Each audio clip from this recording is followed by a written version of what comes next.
Autistic people are less likely than non-autistic people to go to church. Churches can be great places, but they can be overwhelming places too. We wanted to find out two things. Firstly, how do autistic people experience church, especially the worship services?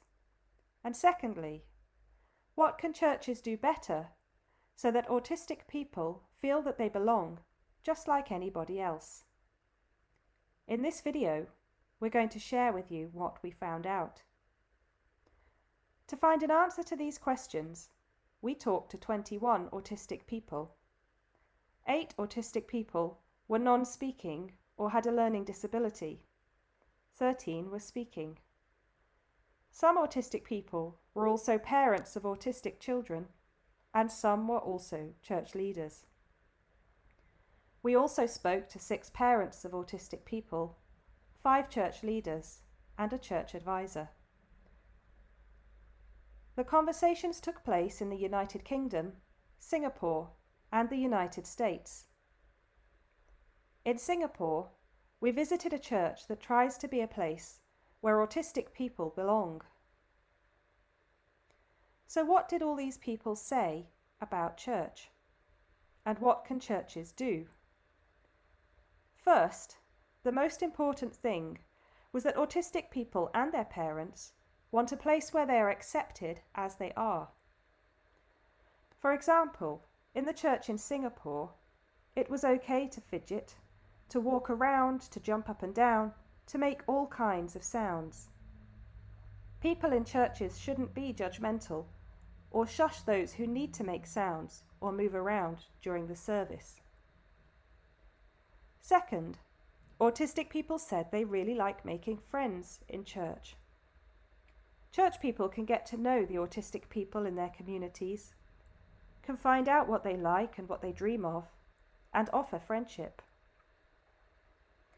Third, autistic people said that they like to do things in the worship service, just like everybody else. Some were already active in doing the Bible readings or going around with the collection basket. Some played or sang in the music group, and others led prayers.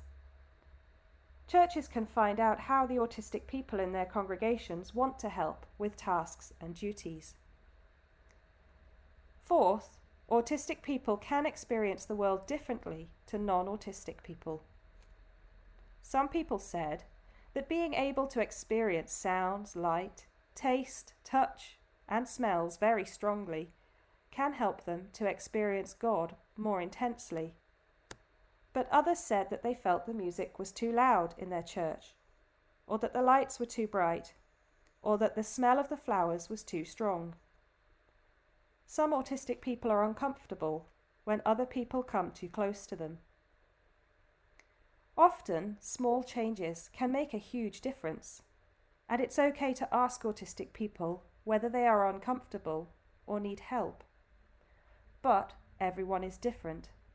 Churches should not presume to know what their autistic members need without talking to them.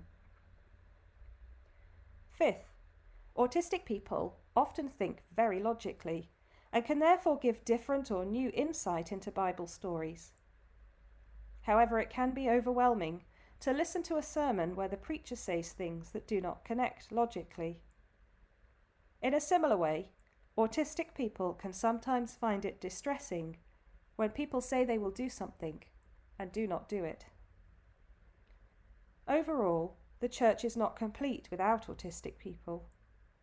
The Apostle Paul said the church is the body of Christ. Every member is necessary for the body to be healthy and to function well.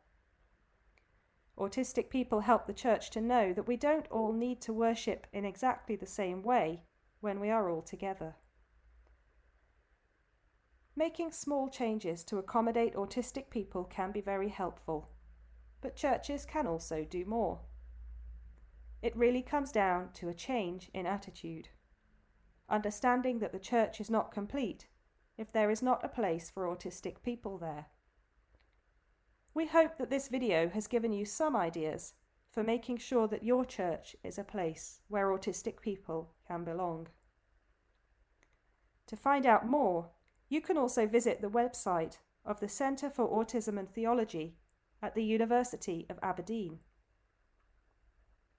Further information on this research project is also available in the following publications.